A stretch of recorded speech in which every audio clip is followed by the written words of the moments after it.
नमस्कार, मैं भरत आपका स्वागत करता हूं डीएनवी झारखंड में। आज जानते हैं झारखंड की प्रमुख खबरों के बारे में। इससे पहले आपसे छोटी सी निवेदन है, अगर आप इस चैनल पर नए हैं तो चैनल को सब्सक्राइब कर ले और बेल आइकन को प्रेस कर ले ताकि झारखंड की खबरों की अपडेट आप तक पहुंचता रहे। तो चलिए शुरू करते हैं आज की पहली और बड़ी खबर से।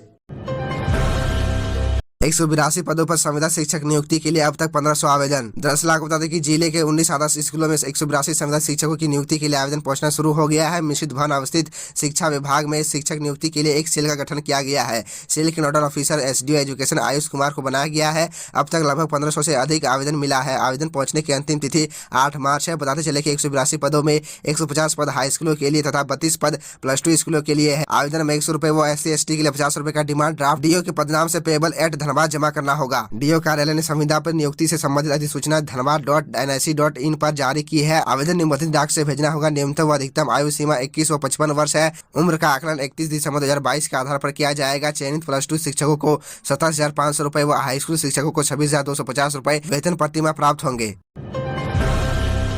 मांगे नहीं मानने पर 13 मार्च से झारखंड के डॉक्टर करेंगे अनिश्चितकालीन कार्य बहिष्कार। दरअसल आपको बताते हैं कि आईएमए व झांसा ने राज्य में सांकेतिक हड़ताल कर ओपीडी व अन्य स्वास्थ्य सेवाएं 1 मार्च को ठप रखी। इसके बाद देर शाम आईएमए व झांसा की संयुक्त बैठक हुई, जिसमें आईएमए के state president doctor Pradeep Singh ने कहा कि हमें chamber of commerce, high court advocate association AHPI और ड्रगिस्ट एंड केमिस्ट एसोसिएशन का पूर्ण समर्थन मिला है। इनके सदस्य बैठक में शामिल हुए। बैठक में डॉक्टरों ने कई निर्णय लिए। उन्होंने अपनी मांगों पर विचार करने के लिए 12 मार्च तक का समय सरकार को दिया है। डॉक्टरों ने कहा कि सरकार ने मांगे नहीं माने तो वे 13 मार्च से अनिश्चितकालीन कार्य बहिष्कार पर चले जाएंगे। 5 मार्च को रिम्स में सभी डॉक्टर जमा होंगे। वहां से आईएमए भवन तक एक कैंडल मार्च निकाली जाएगी। उसके बाद एक संवाददाता सम्मेलन किया जाएगा। ऐसा ही कैंडल मार्च आईएमए के हर एक ब्रांच के नेतृत्व में पूरे झारखंड में निकाला जाएगा। खबरों में आगे बढ़ने से पहले आपसे छोटी सी निवेदन है कि अगर आप इस चैनल पर नए हैं तो चैनल को सब्सक्राइब अवश्य कर ले ताकि झारखंड की हर खबर आप तक पहुँचा सके। मौसम ने बदला मिजाज। 63 दिनों से बारिश नहीं, तीसरे हफ्ते लू की आशंका। रांची का पारा 370 रहेगा। दरअसल आपको बताते कि साल 2016 के बाद यानी 7 साल के बाद पहली बार ऐसा हुआ है कि झारखंड में 63 दिन से एक बूंद बारिश नहीं हुई है। इससे पहले 2016 में 62 दिनों तक बारिश नहीं हुई थी। एंटी साइक्लोनिक सर्कुलेशन के कारण बारिश नहीं होने और उत्तर भारत में कम बर्फबारी के कारण फरवरी शुरू होते ही ठंड का असर कम हो गया है और धीरे धीरे गर्मी का असर दिखने लगा है। फरवरी का अधिकतम तापमान 33 डिग्री रिकॉर्ड रहा। वहीं सबसे अधिक 2016 में 34 डिग्री रिकॉर्ड किया गया था। मौसम का जो रुख दिख रहा है उसके अनुसार पूरा मार्च गर्म रहेगा, तापमान बढ़ेगा। मार्च महीने में राज्य में 5 प्रमंडलों में से 3 पलामू, कोल्हान व संथाल परगना प्रमंडल में अधिकतम तापमान 40 डिग्री से पार होने की संभावना है। वहीं रांची के अधिकतम तापमान 35 से 37 डिग्री के बीच रहने की संभावना है। मार्च के तीसरे सप्ताह में हीट वेव यानी लू चलने की आशंका है। झारखंड में खनन घोटाले में रेलवे के अधिकारियों की भूमिका की जांच होगी, SIT गठित। दरअसल आपको बता दें कि झारखंड के साहिबगंज जिले में हुए 1000 करोड़ रुपए के अवैध खनन का मामला अभी भी सुर्खियों में है। इसके आरोपी जेल में है। ईडी की जांच में सामने आया था कि रेलवे के माध्यम से व्यापक पैमाने पर बिना चालान बोल्डर और स्टोन चिप्स का अवैध तरीके से परिवहन किया गया। अब झारखंड सरकार ने अवैध खनन तथा परिवहन में रेलवे के अधिकारियों की भूमिका की जाँच के लिए SIT का गठन किया है। मुख्यमंत्री हेमंत सोरेन ने झारखंड हाईकोर्ट के सेवानिवृत्त चीफ जस्टिस विनोद कुमार गुप्ता की अध्यक्षता में SIT का गठन किया है।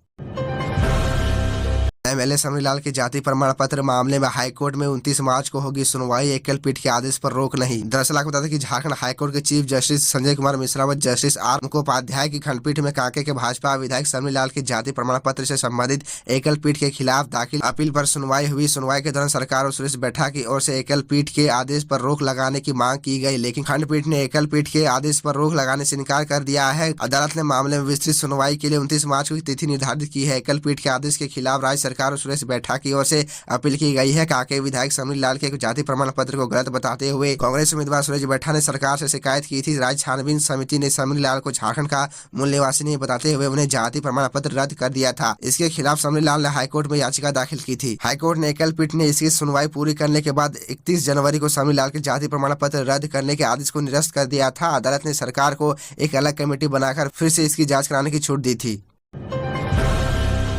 सीएम हेमंत सोरेन का भाजपा पर तंज, बोले बीजेपी ने 20 साल में झारखंड को बनाया चारागाह। दरअसल आपको बता दें कि झारखंड के मुख्यमंत्री हेमंत सोरेन ने बुधवार को विपक्षी भाजपा पर राज्य के पिछड़ेपन का आरोप लगाते हुए कहा कि पिछले 20 सालों में झारखंड को चारागाह में बदल दिया है।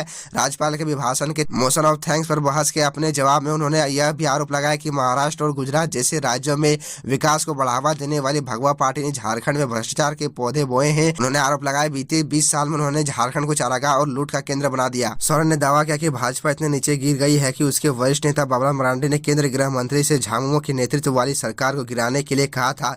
जैसा कि हाल ही में राज्य में एक रैली में अमित शाह ने कहा था। विपक्षी भाजपा के सदस्यों ने पहले सोरेन सरकार पर हमला करते हुए आरोप लगाया कि राज्य में भ्रष्टाचार अपने चरम पर है और हत्या और बलात्कार की घटनाएं बढ़ रही है। झारखंड के अस्पतालों में दिखा डॉक्टरों के हड़ताल का असर, ओपीडी ठप, इमरजेंसी में भी इलाज मुश्किल। दरअसल आपको बता दें कि झारखंड में आईएमए और झांसा के तत्वावधान में बुलाए गए बंद का व्यापक असर दिखा। झारखंड के सबसे बड़े सरकारी अस्पताल रिम्स सहित कई सरकारी निजी अस्पतालों में ओपीडी तथा इमरजेंसी सेवाएं ठप रही। मरीज पहुंचे लेकिन डॉक्टर नहीं पहुंचे। अस्पताल में काउंटर पर पर्चा काटा गया लेकिन डॉक्टरों ने इलाज नहीं किया। गढ़वा में एसडीओ और थाना प्रभारी की अगुवाई में प्रशासन की टीम डॉक्टरों को समझाने पहुंची। सिविल सर्जन से वार्ता हुई। कहा गया कि आपसी विचार विमर्श के पश्चात हड़ताल खत्म करने पर विचार होगा। पुरुलिया से रिम्स पहुंचे कई मरीजों और उनके तीमारदारों ने कहा कि हड़ताल की जानकारी होती तो नहीं आती, अब पूरा एक दिन इंतजार करना पड़ेगा। राजधानी रांची से दूसरे जिलों में भी हड़ताल का असर दिखा। नई नियोजन नीति लाएगी झारखंड सरकार, गुरुवार को कैबिनेट में आएगा प्रस्ताव, स्वास्थ्य मंत्री का ऐलान। दरअसल आपको बता दें कि स्वास्थ्य मंत्री बन्ना गुप्ता ने कहा कि गुरुवार को होने वाली कैबिनेट की बैठक में नियोजन नीति आ जाएगी। उन्होंने कहा कि नई नियोजन नीति में युवाओं की भावना का ख्याल रखा जाएगा। कहा कि सरकार अब की बार नियोजन नीति पूरी पारदर्शिता के साथ तैयार कर रही है। युवाओं से राय मांगी गई है। कहा कि सर्वे में जो बातें आई है उस पर सरकार गंभीर है। बन्ना गुप्ता ने कहा कि हमारी सरकार की मंशा साफ है कि जो राज्य की जनता चाहेगी उसी के हिसाब से काम होगा। हम राज्य की जनता पर जबरन नीति थोपने वाले नहीं है। पूर्व की सरकार ने इतने काले कारनामे किए हैं कि जिसे साफ करने में समय लग रहा है। गौरतलब है कि सरकार द्वारा कराए गए सर्वे में 2016 वाली नियोजन नीति के पक्ष में 75% से ज्यादा युवा है। जाहिर है कि नई नियोजन नीति में इसे प्राथमिकता दी जाएगी। तो यह थी झारखंड की टॉप बड़ी खबरें और इसी तरह झारखंड की छोटी सी बड़ी खबरों को देखने के लिए आप हमारे चैनल DN न्यूज़ झारखंड को सब्सक्राइब कर ले और बेल आइकन को प्रेस कर ले, जिससे आपको झारखंड की छोटी बड़ी खबरों के अपडेट आप तक पहुंचता रहे। तो आज के लिए इतना ही, हमें दीजिए इजाज़त, फिर मिलते हैं आपसे अगले वीडियो में।